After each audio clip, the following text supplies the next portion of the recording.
Hi there. Before we get to our show, I'm very excited to tell you that Future Hindsight is a finalist in this year's Signal Award. It's a big deal for an independent podcast like ours, and we thank you for your support and for listening.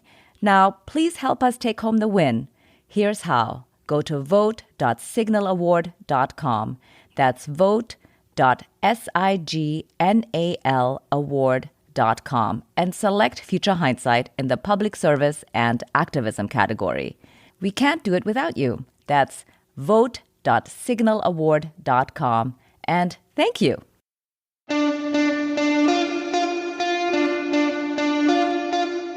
Welcome to Future Hindsight, a podcast that takes big ideas about civic life and democracy and turns them into action items for you and me. I'm Mila Atmos.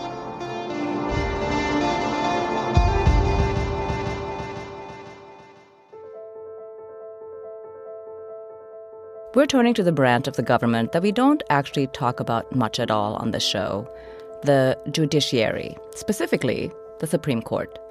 We haven't talked about it much because, well, it's supposed to be above the fray, a branch apart, separated from politics, independent, unelected, lifetime tenure law wizards in robes.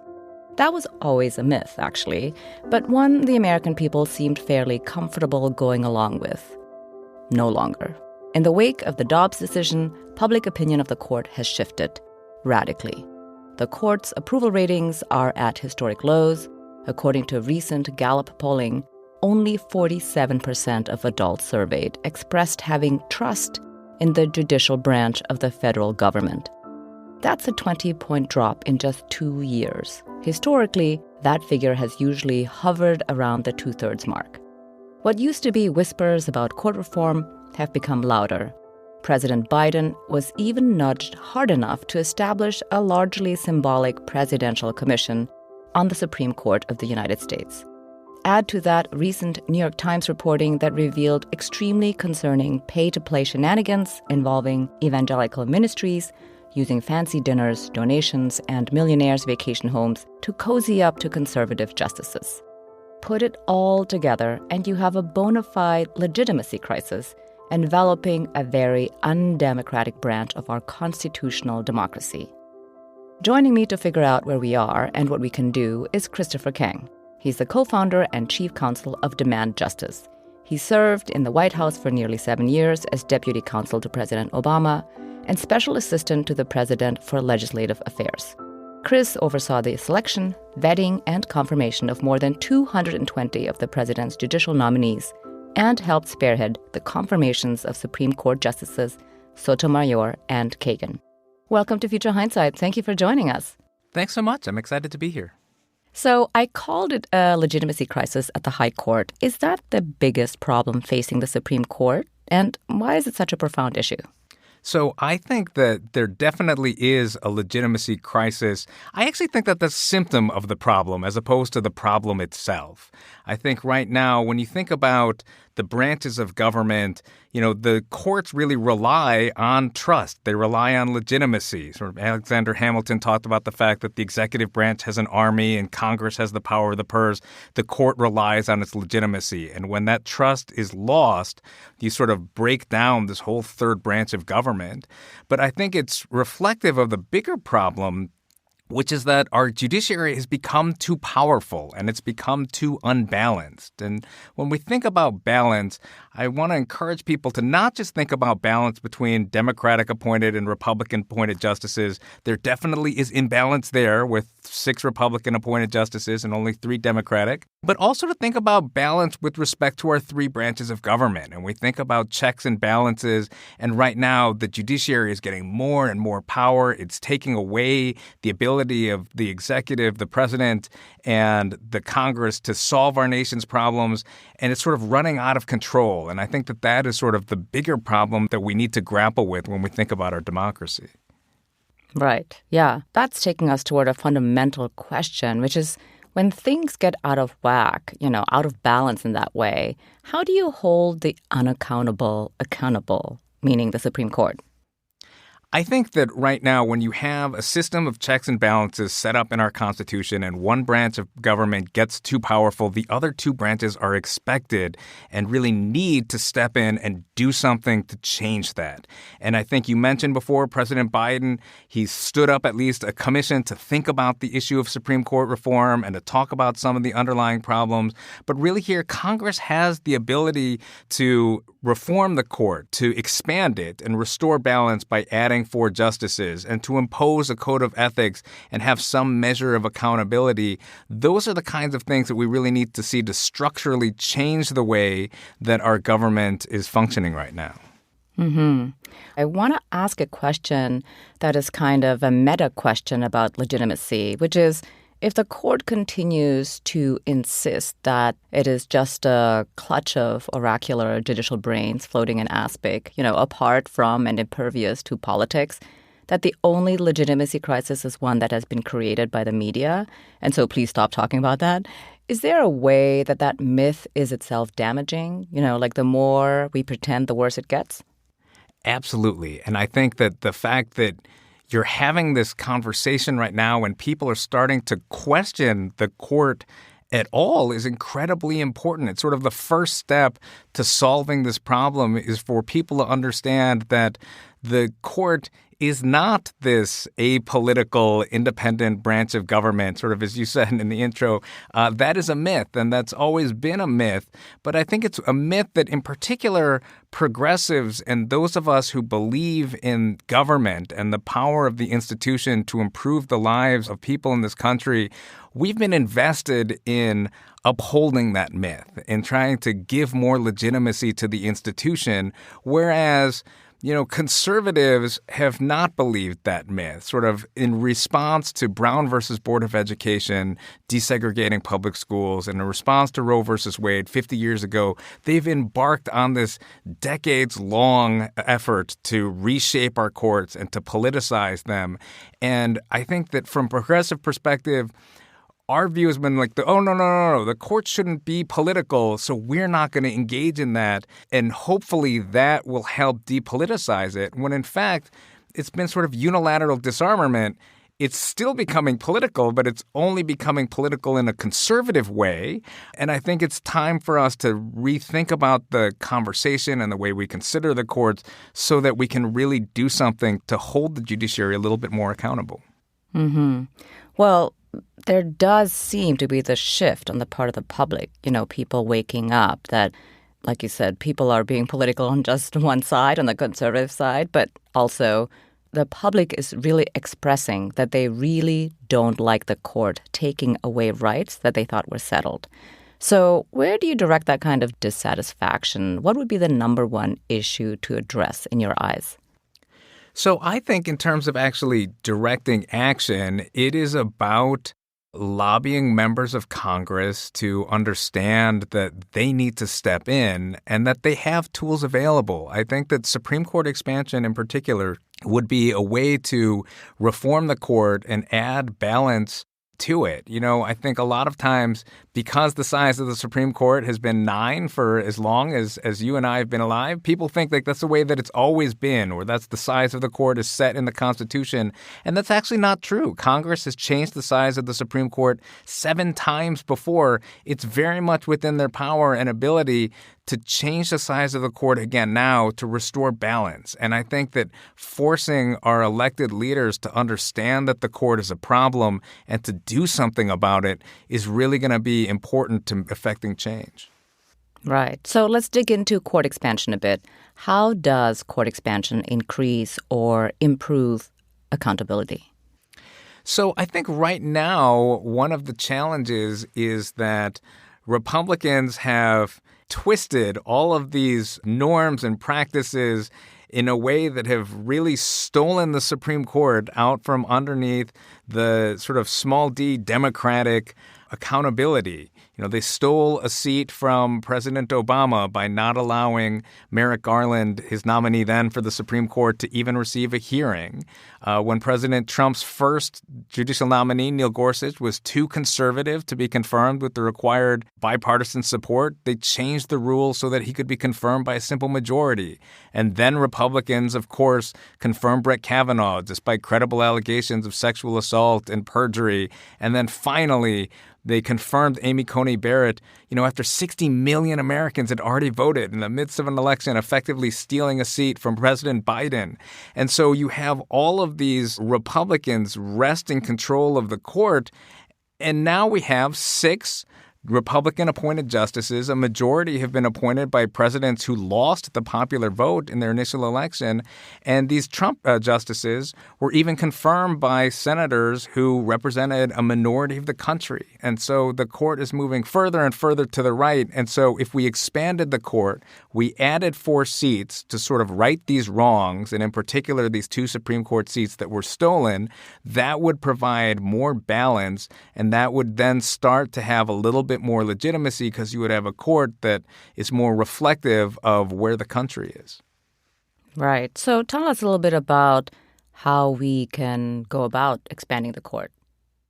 So to expand the court, it just takes a simple law passed by the House and Senate. And I do think that, sometimes say, passing a law is very hard these days. And it is. It's not as hard as changing the Constitution, though. And you do have to start somewhere. And so there is actually a piece of legislation now introduced in both the House and Senate called the Judiciary Act. The law is very simple. It's, you could write it on a napkin. Essentially, you're crossing out the number 9 and inserting 13. And momentum for that legislation is growing over time. The bill was introduced just a little more than a year ago, and it already has more than 60 co-sponsors. The Congressional Progressive Caucus supports it. Senators Elizabeth Warren and Ed Markey and Tina Smith support it. There's building momentum, but we really need to get more senators and more representatives on board. And I think part of what we need to do is understand that every single issue that we care about really comes down to the courts. And I think that as progressives, we're very good about advocating for reproductive rights and civil rights and voting rights and fighting climate change and gun violence prevention. And those are all incredibly important issues that have policy solutions to them. But none of those solutions will be durable unless we also have a Supreme Court that will uphold them at the end of the day. And so part of what we have to do is really think about the court as part of our theory of change and part of the way that we're going to protect all of the advances that we're trying to achieve. I have sort of like a small technical question. Why 4 more seats? 4 seats is one. It's historically based. Sort of the size of the Supreme Court historically has reflected the number of circuit courts in the country. So the last time the size of the Supreme Court was set at 9, there were 9 circuit courts, and now there are 13. The circuit courts are the level just below the Supreme Court. But also, again, when you think about the fact that Republicans effectively stole a seat from President Obama, and instead of Merrick Garland, we have Neil Gorsuch, and they effectively stole a seat from President Biden, installing Amy Coney Barrett instead of a Democratic-appointed justice. The only way to offset those 2 thefts is to add 4 seats to restore balance. And so that also would help ensure that the court is more reflective of where the country has been. Mm-hmm. We're taking a quick break, and I want to tell you about another podcast in our democracy group, Gang. If you like listening to us here at Future Hindsight, pretty sure you're going to love Politics in Question. It's a podcast about how our political institutions are failing us and ideas for fixing them. It's hosted by political scientists Lee Drutman, Julia Azari, and James Wallner. They're 3 lively experts on American political institutions and reform, and together they imagine and also argue over what American politics could look like if citizens questioned everything. The Founding Fathers did their best, but Lee, Julia, and James have some ideas too. You can find their podcast on Spotify, Apple, Stitcher, and at politicsinquestion.com. Now, let's return to my conversation with Chris Kang. Well, I want to turn to ethics now and the Alito Hobby Lobby leak story from the New York Times a few weeks back, which was at once shocking and also not, because quite a lot of the story built on prior reporting from Politico and Rolling Stone.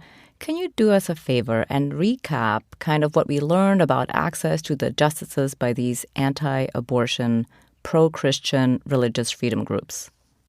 Yeah, I think one of the challenges with the Supreme Court generally is that we don't think of it as another political branch of government, and we don't think of it, therefore, as subject to the same kind of lobbying and pressures that I think we're accustomed to when it comes to Congress or the White House.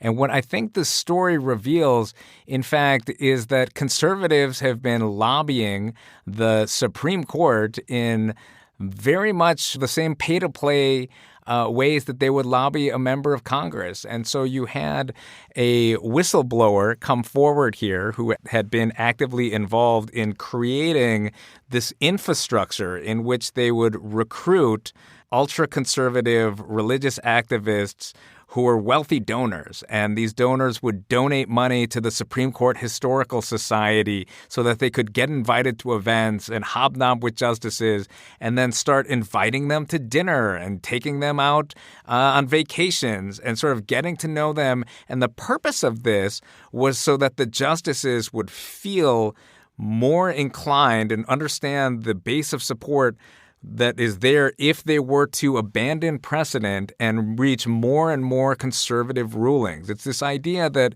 the Supreme Court justices know that 70 to 80% of people supported Roe versus Wade and access to reproductive rights. And so if they overturned Roe, there would be a big backlash in the country. But what this effort was meant to do was to show just how beloved they would be by the 20% and to give them the confidence and to sort of buck them up to sort of go that extra mile and discard the law and really start ruling in more and more extreme ways. Mm-hmm. But the fallout to that story about this kind of lobbying has been invisible in a sense because the justices can respond to what are clearly big ethical problems with a kind of, I thought about it and I decided it was okay. So I know that the Supreme Court has a code of ethics, but how is it enforced? It's not. I think that they have a code of ethics on paper, but, the Supreme Court of the United States is actually the only court in the entire country that does not have a binding code of ethics. It does not have an enforceable code of ethics. And I think the theory, perhaps, is that because they are Supreme Court justices, they are above reproach. They don't need a code of ethics because, of course, they're ethical. They're justices. And it's that mentality and sort of this putting them on a pedestal that I think is corrosive. And instead of accountability, because they're powerful, you sort of have corruption at the highest levels. This is, again, a place where we'll see Congress stepping in, hopefully with more investigations into what exactly happened and how it happened and what the ethical issues are at play. But again, Congress has the ability to require the Supreme Court to have a binding code of ethics. And I think it's incredibly important to do this right away. It's something that probably should have been done decades ago. But, the Supreme Court and Chief Justice Roberts have made clear that they're not going to hold themselves accountable when it comes to ethics. So here we need Congress to come in and do it for them. Mm-hmm. Yeah. Well, then, of course, we have Justice Clarence Thomas and his wife, Ginny, where despite her involvement in the run-up to January 6th, including, emails and calls to representatives campaigning for election denialism, but no recusals from Justice Thomas. It's kind of unbelievable when you say it out loud. What are your thoughts on that one? It is unbelievable that in the face of all of this, he refuses to recuse himself, which, again, when you think about it, there's still 5 other Republican justices. It's not as if stepping away would somehow determine the outcome of the case. Yet he's so personally invested in protecting his wife, sort of the very thing that you're trying to get away from with recusal, that he stays there. And Chief Justice Roberts doesn't say anything. Chief Justice Roberts doesn't compel him to recuse himself or to hold him accountable in any way. And he's sort of just thumbing his nose at the entire country. and without any accountability. Now, theoretically, Congress could step in and impeach Justice Thomas for what clearly is a breach of ethics here. But again, here too, if you added 4 seats to the Supreme Court, we wouldn't get rid of Justice Thomas, but you certainly would minimize his influence, which I think would be important as well. I know the impeachment idea is so alluring, but actually I think it would take a lot of effort on the part of Congress to actually do that. But I have a question that's sort of, and you've alluded to this before. There's some big constitutional questions here and an obstacle too, namely the separation of powers. The Supreme Court is unaccountable intentionally in some ways. Its independence is, of course, vital. So how do we get around that in terms of enforcing a code of ethics? So Congress cannot actually enforce a code of ethics itself other than through the impeachment power. But what it can do, and what legislation has been proposed to do, is require the court to adopt its own binding code of ethics. So Congress probably cannot lay out exactly what the code of ethics should be and what the enforcement mechanism is, but it can require the judiciary to act. And that, I think, is an important step. Every time Congress asks, and these justices sometimes come to testify before Congress, they ask about this code of ethics, the response from the judiciary always is, oh, no, don't worry about it. Don't worry about it. We're holding ourselves accountable. In the face of, almost every week there's a new ethics scandal around the court, I think that Congress needs to step in, and it is the widely adopted view of constitutional law professors, both progressive and conservative, that it can step in and require that the court adopt the code of ethics. Well, I think the shifting Overton window on court reform is really interesting. You're not exactly yourself a revolutionary type, and please don't take offense, but you're a government person. And I would say 5 years ago, very few of the people who were in government or working in institutions would take talking about court reform seriously. So what was the inciting incident for you to change your mind on this, or to really, you're really knee-deep in this work to make that happen? Yeah, I think that for a lot of us who have joined this fight for court reform, the sort of tipping point has been something different, right? Some people, I think, have been talking about Supreme Court reform since Bush versus Gore handed the presidency to George W. Bush in 2000. Or people have been engaging around reform in Citizens United or Shelby County versus Holder, which, obviously changed that gut our campaign finance rules or struck down a central tenet of the Voting Rights Act.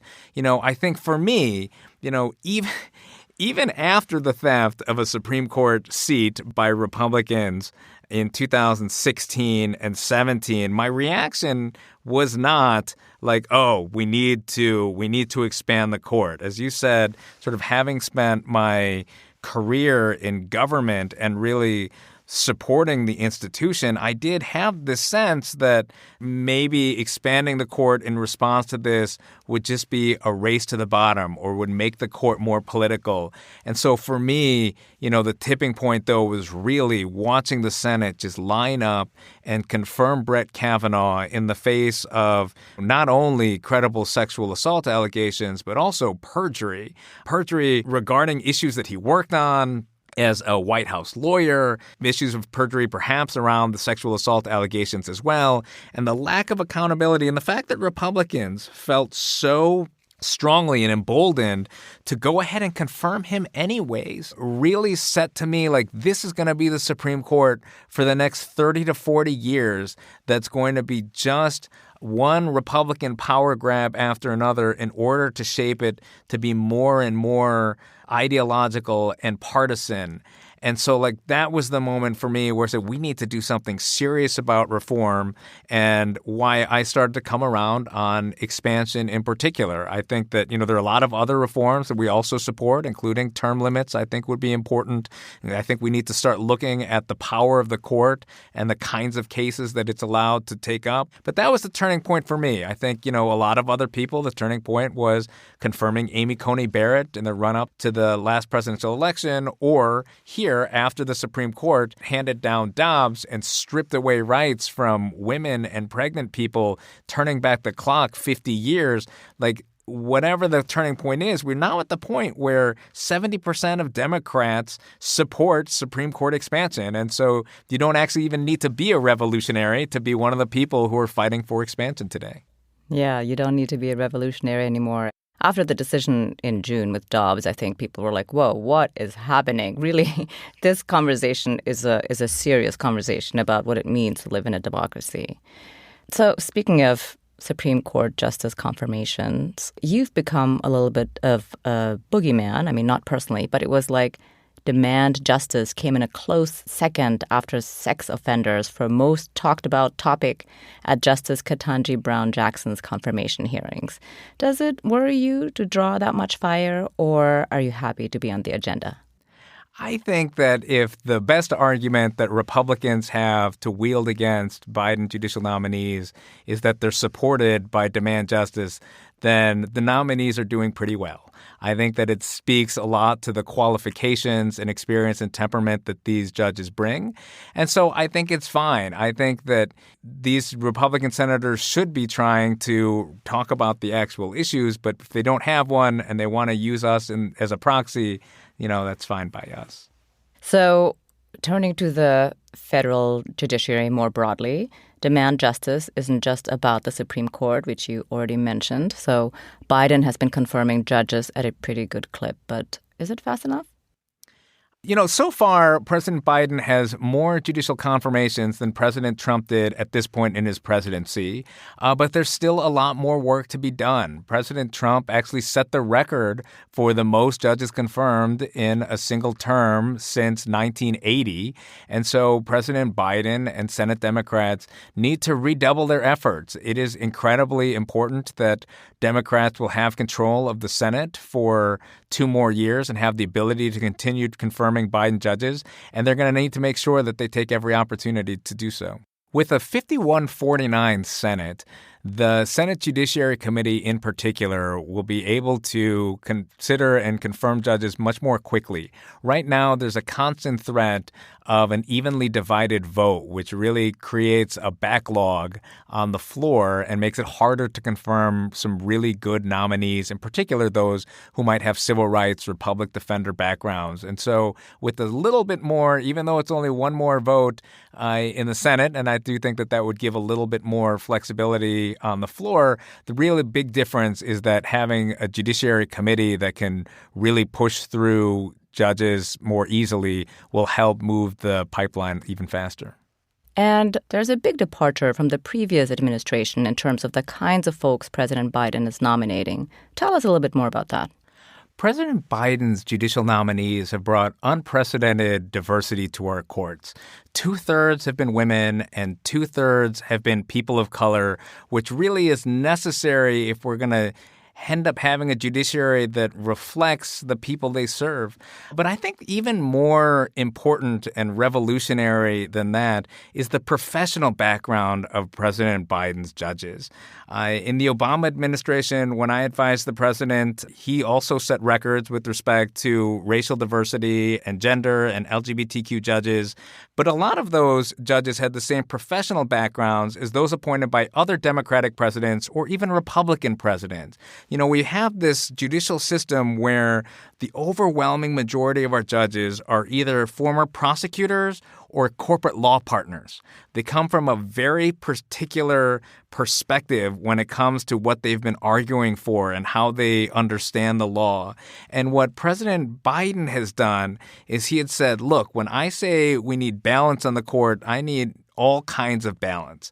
And he said, I want to put forward more public defenders and not just prosecutors. I want to put forward civil rights lawyers and legal aid lawyers, lawyers who have represented individual Americans, not just corporations and institutions. And so a majority of his judges have come from that background. One of the exciting things about Justice Ketanji Brown Jackson's nomination is that she's obviously the first Black woman to ever serve on the Supreme Court. She's also the first public defender to ever serve on the Supreme Court.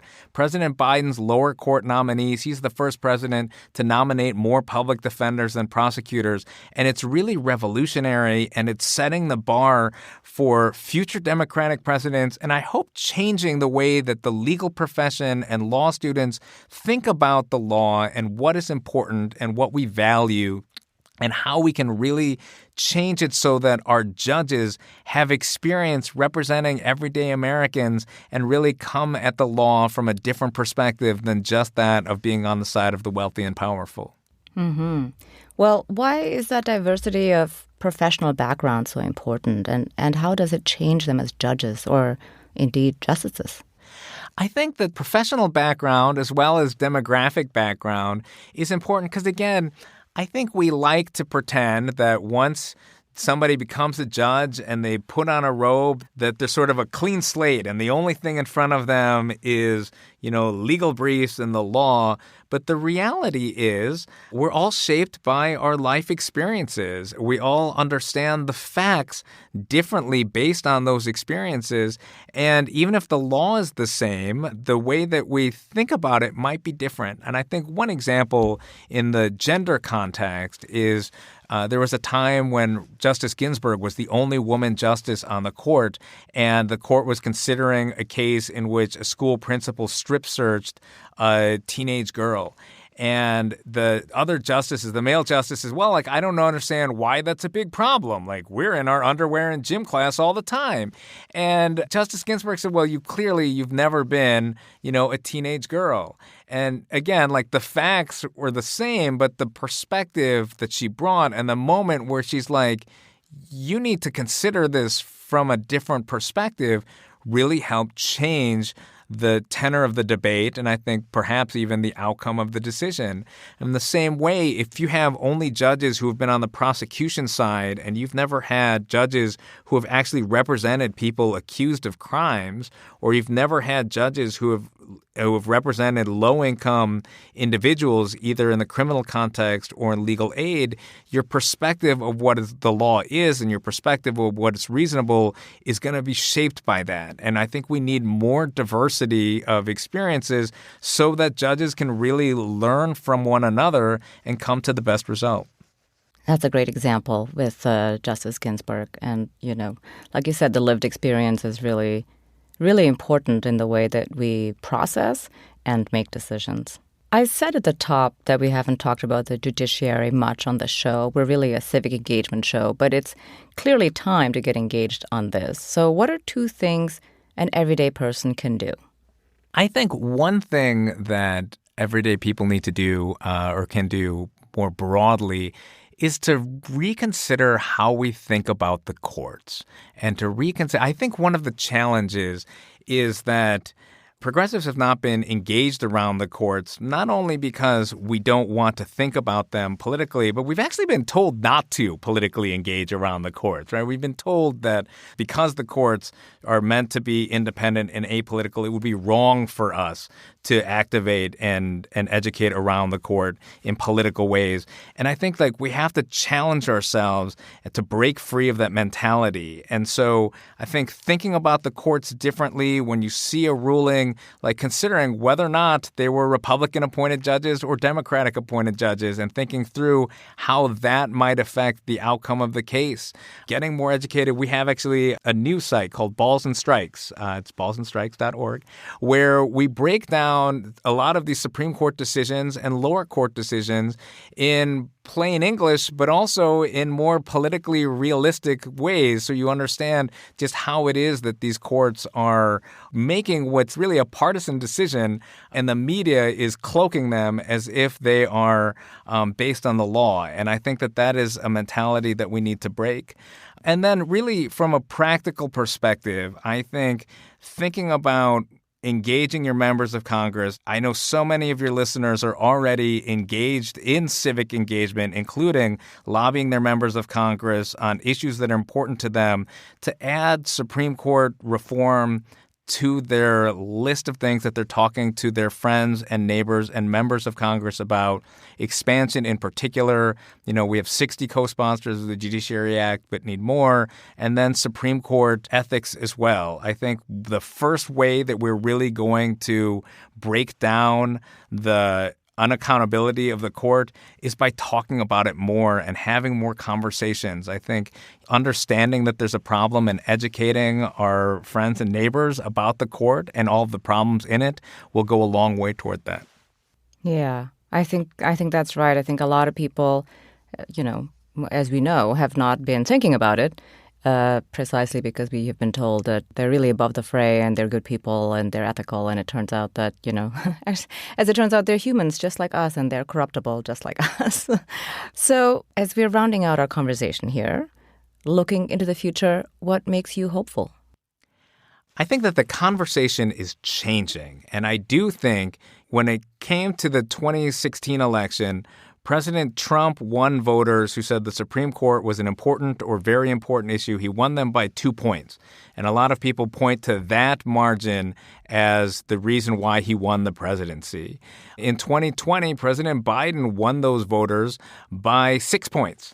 And so you're sort of starting to see already this shift in this understanding that the Supreme Court is a very important issue, and it's an issue that we should start basing our votes on.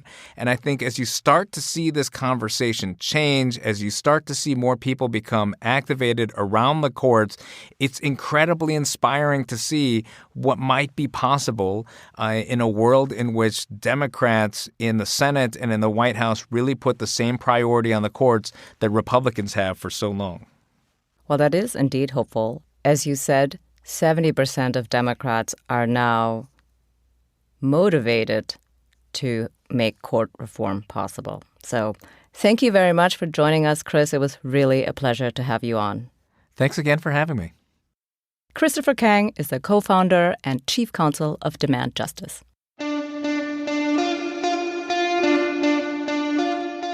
Next week, we're going to be sharing a fascinating episode from a show called Some of My Best Friends Are. It's hosted by Ben Austin and Khalil Gibran Muhammad, and they'll be talking with Donald Yakovone about his book, Teaching White Supremacy. In the midst of new laws to ban books about race and the teaching of slavery, Yakovone digs through thousands of school textbooks to find what's truly the common thread. Spoiler alert, it's whiteness.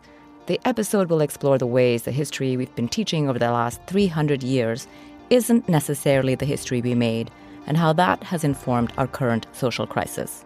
That's next week. Meanwhile, I'll be back with you on January 5th with fresh conversations to keep you engaged well beyond voting, but short of running for office. Thank you so much for being dedicated listeners and engaged citizens in our pursuit of a better, stronger democracy for all.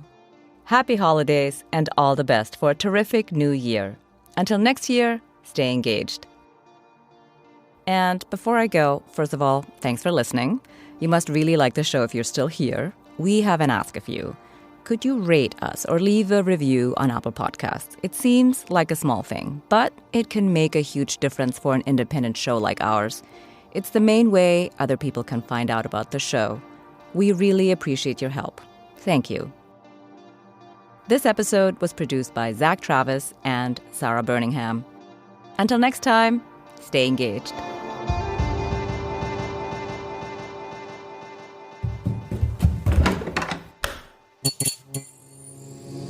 This podcast is part of the Democracy Group,